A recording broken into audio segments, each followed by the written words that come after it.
మధ్య కాలంలో స్కూల్ నిర్వచనం మారిపోయింది. ఇక్కడ మా ఎల్లారెడ్డి గారు ఉన్నారు, పెద్ద మనిషి. ఇక్కడ చాలామంది ప్రిన్సిపల్ గారు, మా మిత్రుడు రఘు ఇట్లా ఉన్నాడు, రామచంద్రరావు, వీళ్ళందరూ చాలా విషయాలు చెప్తారు. ప్రిన్సిపల్ రాజు గారితో పాటుగా స్కూల్ కాన్సెప్ట్ మారిపోయింది.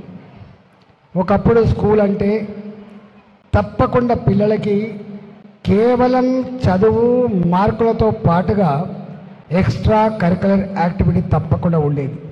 అంటే ఎన్ఎస్ఎన్ రెడ్డి గారు సాయంత్రం period dedicated to extra curricular activity.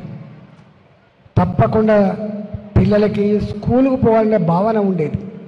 స్కూలుకు పోవాలి, మా ఫ్రెండ్స్ కలవాలి, సాయంత్రం కాగానే ఎస్ఏ రైటింగ్ కాంపిటీషన్లో పాల్గొనాలి, డిబేటింగ్ కాంపిటీషన్లో పాల్గొనాలి, లేకపోతే మా ఆర్ట్ టీచర్ చెప్పేది నేర్చుకోవాలి, లేకపోతే గ్రౌండ్లోకి పోయి ఆడుకోవాలి, మా పీటీ మాస్టర్తో అనే ఫీలింగ్ ఉండే. కానీ ఈ మధ్య కాలంలో మనం చూస్తూ ఉన్నాం, స్కూళ్ళల్లో ఆటలు లేవు, పాటలు లేవు, ఎస్ఏ రైటింగ్ కాంపిటీషన్ లేదు, డిబేటింగ్ కాంపిటీషన్స్ లేదు. ఒకటి చదువు చదువు చదువు చదువు. పొద్దుపొద్దల్లా రుద్దుతూనే ఉంటారు. ఒక్కొక్కసారి కార్పొరేట్ స్కూళ్ళల్లో, కార్పొరేట్ కాలేజీల్లో సాయంత్రం పూట కూడా మళ్ళీ అదే ఇంకా 2 hours 3 hours స్కూళ్ళల్లో పెట్టుకొని వాళ్ళకు నేర్పాలి అంటే కాన్సెప్ట్ ఏదైతే ఉందో ఇవాళ మనం చూస్తూ ఉన్నాం. దానివల్ల మార్కులు వస్తుండొచ్చు, మంచి ఉద్యోగం పొందుతుండొచ్చు, కానీ సాటిస్ఫాక్షన్ మాత్రం లేదు. ఇవాళ విద్యార్థి చిన్నప్పుడు స్కూల్కి రాగానే మనం అనుకుంటూ ఉంటాం, ఎవరు చెప్పినా దేశ భవిష్యత్తు తరగతి గదిలో నిక్షిప్తమై ఉందని చెప్పిన డాక్టర్ కొఠారి గారు కావచ్చు, దేశ భవిష్యత్తు విద్యార్థుల చేతిలో ఉందని చెప్పినటువంటి మహనీయుడు అబ్దుల్ కలాం కావచ్చు, ఎవరు చెప్పినా ఆనాడు అంబేద్కర్ గారు రాజ్యాంగం ఇస్తున్నప్పుడు సర్వ సమస్యల పరిష్కారానికి విద్యనే మార్గం అని చెప్పినటువంటి అంబేద్కర్ కావచ్చు, ఎవరు చెప్పినా కూడా ఒకప్పుడు చదువు కేవలం మగపిల్లలకు పరిమితమైన చదువు, కొద్దిమంది ఉన్నత కుటుంబాలకు పరిమితమైన చదువు ఇవాళ సర్వవ్యాప్తం అయిపోయింది. గుడిసెల్లో ఉండేటువంటి కొమరయ్య కొడుకు కూడా చదువుకుంటూ ఉన్నాడు. కానీ ఆ ఫస్ట్ జనరేషన్ ఏ బస్తీలలో అయితే, ఏ చిన్న కుగ్రామాల్లో అయితే విద్య చేరిందో ఇవాళ ఆ విద్య ఆ పిల్లలకు చేరేటప్పటికీ ఇవాళ విద్య కేవలం ఉద్యోగం కోసం అనేటువంటి కాన్సెప్ట్ మారిపోయిన తర్వాత ఎన్ని సమస్యలు వస్తున్నాయో ఇవాళ మనం చెప్పలేం. ఇప్పుడే మా జయసింహ చెప్తా ఉన్నాడు, అంకల్ నేను పెద్దనాన్న దగ్గర నుండి చదువుకున్నా, నేను అమెరికాలో ఉంటున్నా, ప్రొఫెసర్గా పనిచేస్తున్నా అని చెప్పి. అంటే పిల్లలకి చిన్న పిల్లలు స్కూళ్ళలో చేరుతున్నప్పుడు బ్లాంక్ పేపర్ లాగా ఉంటారు వాళ్ళు. టీచర్ ఏది బోధిస్తారో వాళ్ళ మెదళ్ళల్లో పర్మనెంట్గా ఉండే ఆస్కారం ఉంటుంది. మొట్టమొదటి పేరెంట్స్ కాబట్టి పేరెంట్స్ ఏ విషయాలు చెప్తారో వాళ్ళ మెదళ్ళలో పర్మనెంట్గా రాసేటువంటి ఆస్కారం ఉంటుంది. కానీ ఒక్కటి కోల్పోతుంది. ఇప్పటి విద్యార్థులు స్కూళ్ళల్లో ఉండి టీచర్ల బోధనలు వింటూ ఉన్నారు, అమ్మ నాన్నలతో కొంత గడిపినప్పటికీ కూడా ఒక్కటి మిస్ అవుతుంది. ఏంటంటే ఇంట్లో ఉండే తాతయ్యతో డిస్కషన్ కానీ, ఇంట్లో ఉండేటువంటి అమ్మమ్మలతో డిస్కషన్, నానమ్మలతో డిస్కషన్ లేకుండా పోయింది. అంటే విద్యార్థికి సమగ్రమైనటువంటి అభివృద్ధి కానీ, సమగ్రమైన తెలివితేటలు కానీ, సమగ్రమైనటువంటి డెవలప్మెంట్ కానీ ఆల్ ఆస్పెక్ట్స్లో టీచర్, పేరెంట్స్, పెద్దవాళ్ళు, అటుపక్క ఇటుపక్క ఉన్నటువంటి వాళ్ళు ఏ విషయాలైతే చెప్తారో, ఇంటరాక్ట్ అవుతారో అవి పర్మనెంట్గా ఉండే ఆస్కారం ఉంటుంది. కానీ దురదృష్టవశాత్తు పిల్లలకి టీవీలు వచ్చిన తర్వాత కొంత దూరం అయిపోయినరు, టీవీలు వచ్చిన తర్వాత పేరెంట్స్ కొంత దూరం అయిపోయినరు, టీవీలు వచ్చిన తర్వాత పెద్ద తాతయ్యతో అమ్మమ్మతో దూరం అయిపోయినరు, సెల్ ఫోన్ వచ్చిన తర్వాత చివరికి నాన్నకు అమ్మకు కూడా దూరం అయిపోతున్నారు. ఈవెన్ చివరికి నాకు తెలిసి సెల్ ఫోన్స్ క్లాస్ రూమ్లో కూడా తీసుకొచ్చే పరిస్థితి వచ్చింది.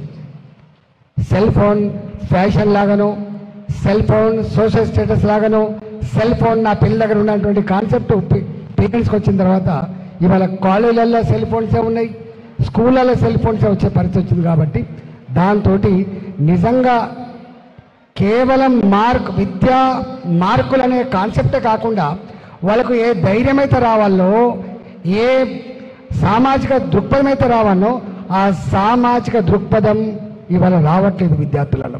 అందుకని మనం చూస్తూ ఉన్నాం, ఏ కార్పొరేట్ స్కూళ్ళలో అయితే పేరెంట్స్తో ఇంటరాక్షన్ లేని పిల్లలు ఉన్నారో, ఏ పెద్ద మనుషులతో ఇంటరాక్షన్ లేని విద్యార్థులు ఉన్నారో, చదువు అనే విద్యార్థులు ఉన్నారో, వాళ్ళు ఇక్కడ సమస్య వస్తే తట్టుకోలేకపోతున్నారు.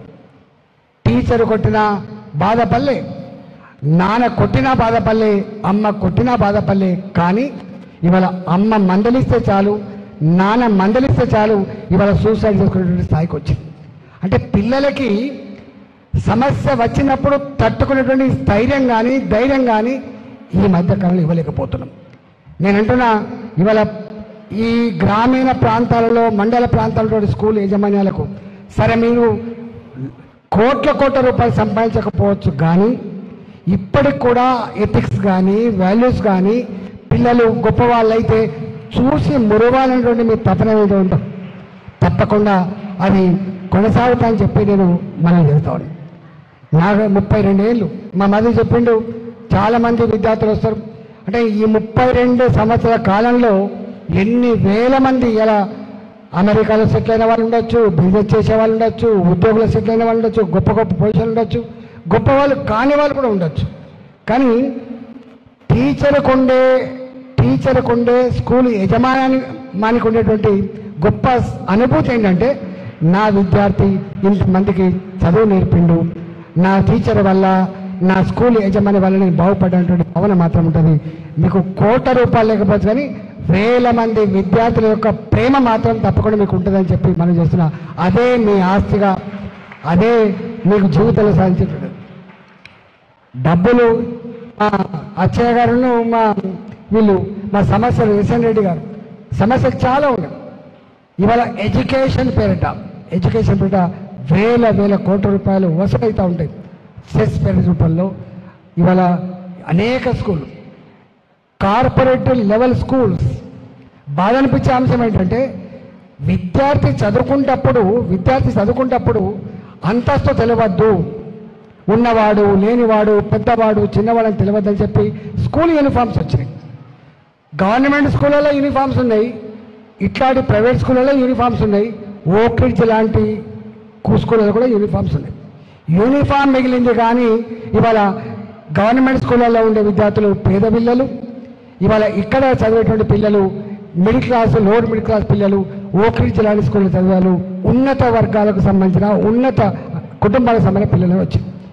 అంటే ఆత్మన్యూనత భావాలు రావద్దని, అందరూ సమానంగా ఉండే పరిస్థితి రావాలని, ఈ డిస్పారిటీస్ ఉండొద్దని, ఏ యూనిఫామ్ వచ్చిందో అందరికీ ఒకే రకమైన స్కూల్ ఉండాలని చెప్పొచ్చిందో అవన్నీ ఎగిరిపోయినాయి. నాకు తెలిసి ఇవాళ అమెరికాలో ఏ డాక్టర్లు అయితే ఇలా పేరు సంపాదించుకున్నారో వాళ్ళు ఇంగ్లీష్ మీడియం స్కూల్లో చదువుకోలే, వాళ్ళు చదివింది జిల్లా పరిషత్ స్కూల్లో చదువుకున్నారు. వాళ్ళు మామూలు ప్రైవేట్ స్కూల్లో చదువుకున్నారు, గొప్ప వాళ్ళని.